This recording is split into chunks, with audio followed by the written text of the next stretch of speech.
Hoje eu quero falar que nem tudo é placa bacteriana. Nem tudo é placa bacteriana. Se o dentista valorizado entende que é isso, ele vai conseguir ter resultados. Nem tudo é placa bacteriana. E se você quer ser um dentista que resolva as coisas do seu paciente, você precisa entender de todas as coisas. Este caso é de uma paciente que é dentista e ela veio muito preocupada com este 47, porque ela tem uma inflamação gengival intermitente. Isso daqui vai, vem, inflama, desinflama. A história dela é que ela teve cárie nesse 47, colocou uma onlay quando ela estava na graduação, o dente se quebrou e ela colocou uma onlay.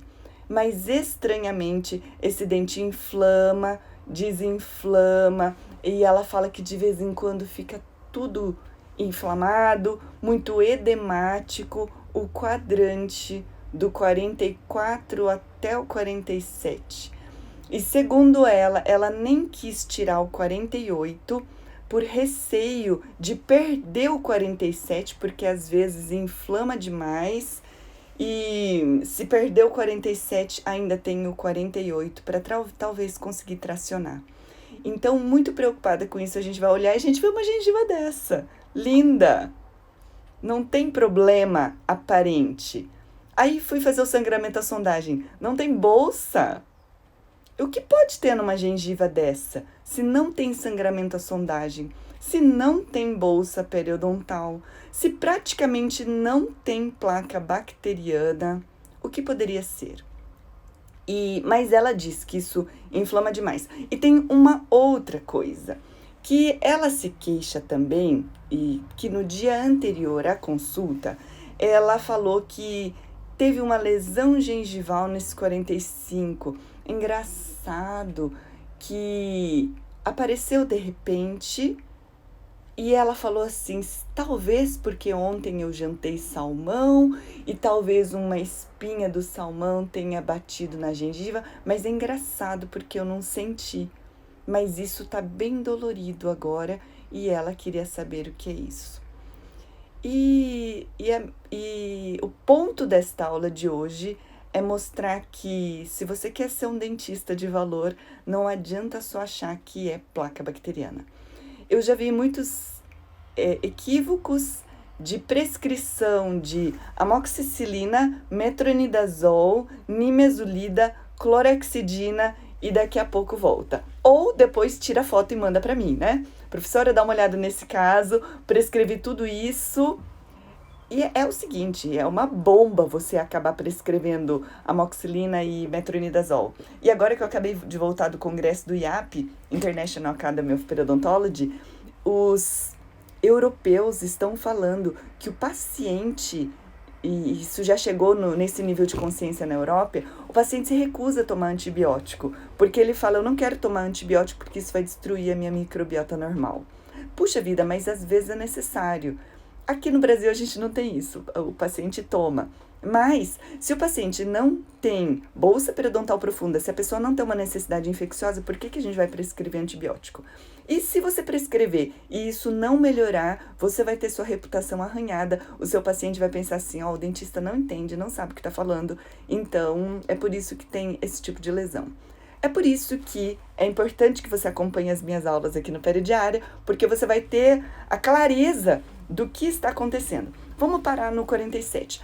Qual é o passo a passo para você entender como fazer um diagnóstico claro periodontal? Avalia sangramento à sondagem. Se você espichar bem o olhinho, você vai ver um eritema leve, mas ele é pequeno, ele é imperceptível, não tem muita coisa. Então, tem alguma inflamação. Só que existe boa higiene bucal que ele tá ali. Você precisa ver controle de placa ok. Precisa ver sangramento à sondagem, não tem sangramento à sondagem. Precisa ver bolsa periodontal, não tem bolsa periodontal. Precisa investigar questões sistêmicas, não tem problema sistêmico. Uma mocinha de 25 anos, super saudável, super ok, dentista da área de saúde, não tem problema.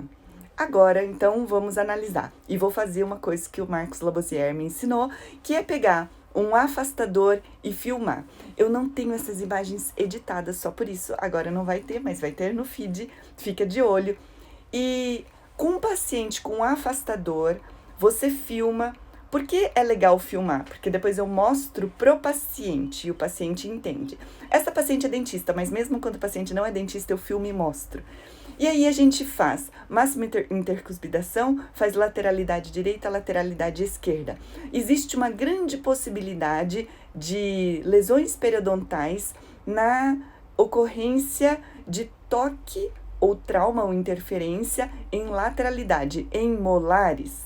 Só que às vezes é difícil da gente ver. Aí o que a gente faz? Seca os dentes, coloca o carbono, pede para o paciente fazer lateralidade e pede para o paciente fazer lateralidade. Ou pergunto para o paciente. Então o paciente fica segurando o afastador, ele faz lateralidade e na lateralidade esquerda deu um toque exatamente no 47. Um outro ponto importante a ser observado é que esse 47 é uma onlay cerâmica. E a resiliência da cerâmica ela é diferente do dente, ele é mais duro e a absorção de forças mastigatórias é menor. E é por isso que a absorção de forças ela vai ser transmitida no periodonto. A absorção de forças ela vai ser entendida pelo periodonto quando ela for intensa como um trauma. E o corpo vai responder através de uma resposta inflamatória. Fundamentalmente, a inflamação é uma resposta a uma agressão física, trauma. Por exemplo, se você está jogando futebol e torce o joelho, trauma. Trabalhou demais, fez inflamação, trauma. Mecânico, machucou, bateu, trauma. Inflamação é uma resposta a uma agressão física, química. Química é queimadura. Queimadura por produto químico. É um trauma químico. Por ácidos, por bases fortes ou uma agressão biológica, que são todas as infecções. Quando você tem bactérias que acabam liberando produtos tóxicos, vamos dizer, bactéria periodontopatogênica, que elas são inflamogênicas, elas são inflamatórias, elas vão causar uma inflamação. Então, 3 coisas causam inflamação: agressão física, química e biológica. E nesse caso, a gente tem uma agressão física. E acabei de ouvir no congresso do IAP da Colômbia, muito claramente, de que o principal vilão e desencadeador de todo tipo de problema periodontal parece estar inicialmente na inflamação. E que a inflamação parece predispor à disbiose. No entanto, como essa paciente é dentista, tem boa higiene, ela tem uma resposta inflamatória, mas ela não tem infecção, ela não tem disbiose, ela não tem problema periodontal, mas ela pode vir a ter. Tanto pode vir a ter que ela tem cálculo e ela tem gengivite, mesmo com uma excelente higiene. E tem cálculo. Por que tem cálculo? Porque predispõe à disbiose. E olha só que interessante. Quando fez lateralidade esquerda, que é o contralateral deste 47, batiu o carbono, deu trauma no 47, deu trauma no 46. Mas por que o 46 não tem inflamação? Porque o 46 é dente e o 47 é onlay. E mais, como ela é dentista e ela trabalha na UBS, ela pediu para a colega dela, porque ela sentiu que havia uma interferência, fazer um ajuste oclusal. E ela falou assim, que quando fez o ajuste no 47, estranhamente, ela começou a acordar com dor nos dentes antero-inferiores. Mas que coisa engraçada que tinha dor nos dentes antero-inferiores. E o resultado é o seguinte: quando ela faz lateralidade esquerda, a guia canina ela acabou e ela começa a fazer toque na lateralidade no 47. Pronto, e dá inflamação gengival no 47. E quando a colega ajustou o 47, quando faz lateralidade, parou de bater no 47 para quando faz lateralidade bater nos incisivos inferiores na parafunção, que é o bruxismo noturno. Então, colegas dentistas, não basta só fazer o ajuste oclusal. É preciso aprender a restituir a guia canina. Quando faz lateralidade, faz desoclusão para não bater no 47. Aí vai tá bom. E não bater nos anteriores. Então, a primeira coisa que ela precisava é de uma placa de bruxismo. E entendido isso, a gente parte para as outras coisas. Felizmente, ela não tinha muito mais outro tipo de problema a não ser esse. Ah, mas e agora? E em relação à lesão do 47? Em relação ao 47, o que começou a acontecer é que num dos movimentos que ela estava fazendo, e quando ela fazia lateralidade, ela tinha uma incidência de força na cúspide mesial do 45 e havia uma incidência de forças direta da cúspide mesial do 45 para onde exatamente estava essa lesão gengival. O que é essa lesão gengival? É uma lesão gengival necrótica, é ulcerado, né? Não tá vendo ali? Mas como? De um dia para o outro?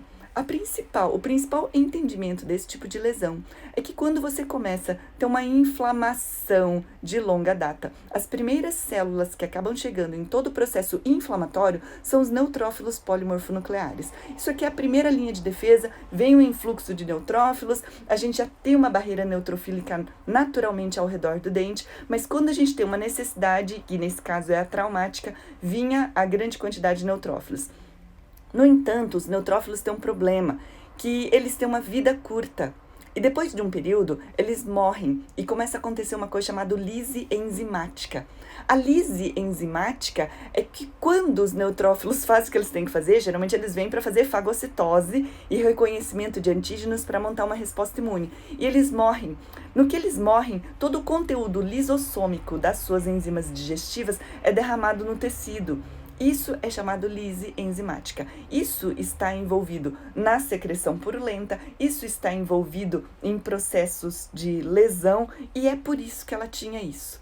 E olha que interessante que uma pessoa de entendimento que é dentista falou assim, eu acho que eu comi uma espinha de peixe. Não, você certamente sentiria, porque tecido gengival ele é muito sensível. E eu vou dizer outras pistas que você tem que avaliar quando está acompanhando esse tipo de situação.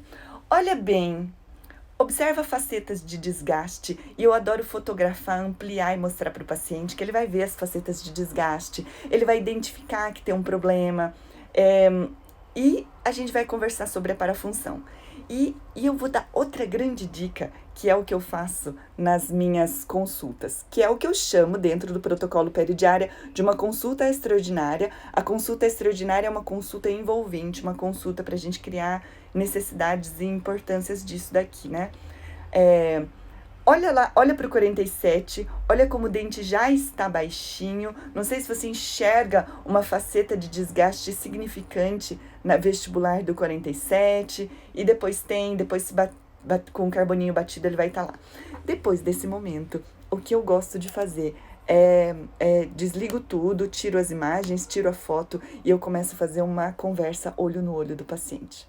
E aí, nessa conversa, olho no olho, e eu falo assim, olha, eu identifiquei aqui, no seu caso, parafunção. E nessa parafunção que eu identifiquei, conta pra mim como é que tá a sua vida. Gente, eu adoro fazer isso. E eu vou dizer que fazer esse momento me conta a sua vida é o que fecha o círculo da história. E vou contar a história dela. Olha, é o seguinte, como é que tá a sua vida, como é que tá de estresse? Ela falou que ela realmente começou a observar que ela tinha dor no 47 quando os pais estavam se separando. Gente, que estresse maior do que ter os pais separando? E que agora ela trabalha na UBS, ela tem um TCC para entregar da residência em saúde da família que ela está fazendo, ela está estressada, ela acompanha o peridiário e parou de acompanhar porque ela apagou todas as redes sociais do celular para ela não se distrair, para ela conseguir focar, ou seja, ela está com prazos apertados, ela tem coisa para entregar, ela não fez uma placa de bruxismo porque ela é classe 3 compensado, quer colocar aparelho ortodôntico, então ficou sem a placa. Então, ela identifica claramente momentos estressantes que ela começou a identificar esse processo inflamatório que vai e vem quando os pais se separaram e agora, neste momento, está mais intenso porque ela está com prazos apertados. Aí a gente continua a conversa assim, e aí, você dorme bem? Me conta. Pois é, doutora, eu tô com uma polissonografia agendada porque eu não durmo bem, eu acordo. Aí a gente começa a fechar todo o ciclo assim, ó. A pessoa tem uma lesão gengival inflamatória. Felizmente não é infecciosa ainda, mas seria. Não é porque ela veio muito precocemente, porque ela é dentista, porque ela é consciente e tudo mais, mas olha como se desenvolveria isso, tá? Porque em algumas regiões, nos dentes inferiores, já tem placa e cálculo. Placa e cálculo não é porque ela não escova, não, mas porque o local inflamado, ele é mais predisposto à inflamação. Aí, é, ela tem lesão gengival inflamatória, ela tem parafunção, ela tem distúrbio do sono, ela não dorme direito, e você fica preocupada, estressada. Aí eu fico muito estressada, doutor, eu penso o dia inteiro, eu tô ali o tempo todo. Então, olha, preocupação, estresse, ansiedade, não dorme direito e a dificuldade do sono, porque a pessoa não entra em fase de sono profundo e ela fica sempre no sono mais raso, ela aumenta a parafunção. Então, assim, tá aqui explicada toda a história da doença da pessoa, muito além da placa bacteriana, que também explica a lesão gengival, e é por isso que eu falo que o dentista de valor tem que saber tudo, porque nem tudo é placa bacteriana. Se ficar prescrevendo antibiótico inflamatório, analgésico, isso é paliativo, melhora na hora e depois volta e não resolve, tem que ir na veia, e isso resolve a questão do paciente, fecha o ciclo. Aí, a paciente tem a indicação de fazer uma placa, como ela vai fazer ortodontia, porque ela quer fazer cirurgia ortognática, a sugestão neste momento é melhoria da qualidade de vida, e no periodiário a gente faz um monte de orientações, e vou dar uma dica de vocês, tá? O que eu mais faço? Eu converso com a pessoa tomou consciência do estresse e da necessidade de melhorar a qualidade de vida. A pessoa precisa melhorar a qualidade do sono. O que eu faço? Eu falo para o paciente entrar no celular e procurar no YouTube algumas meditações para dormir. E eu descobri uma pessoinha maravilhosa que ensina yoga para iniciantes. Esse yoga para iniciantes, ela fala que ela era estressada, a instrutora, tá? No YouTube. Ela era estressada, ela não dormia, ela tinha um monte de doença psicossomática. E o mais legal, ela ensina para iniciantes, ela ensina um yoga para ansiedade e ela tem aulas de 10 minutos. 10 minutos todo mundo tem. O nome dela chama Babi Rezende, com Z, Babi Rezende, Yoga para Iniciantes, com Y. E outra dica que eu dou para os pacientes, essa dica eu recebi da minha mãe. No Netflix tem um programinha de meditação. E ele fala assim, você tem 5 minutos de meditação, você tem 7 minutos de meditação? Fala para o paciente, dá para pôr Netflix no celular também. E aí ele começa uma meditação orientada com desenho. Então, por exemplo, tem um desenho de expansão do pulmão, para você respirar junto. São medidas que o paciente pode começar a adotar para o controle de estresse. Ruim é a gente ficar vivendo de prescrição só de placa, só de relaxante muscular. Isso é um algo a mais que ninguém falou. Isso é aquela sensação de luz no fim do túnel. Essa dentista é diferente. Por que é diferente? Porque enquanto todos os dentistas estão somente olhando para aquilo que é procedimento, eu olho pro paciente. Eu perguntei da vida dela. Ela me contou da vida, contou das coisas, eu entendi, consegui associar e dei uma orientação para ela começar a fazer mudanças desde o começo. É a placa que vai curar? Não. É a restituição da guia canina que vai curar? Não. Conserta a consequência, mas a causa é a dificuldade do dia a dia que todos nós temos, e quanto mais recursos para a gente conseguir lidar com isso, melhor a gente vai ter, né?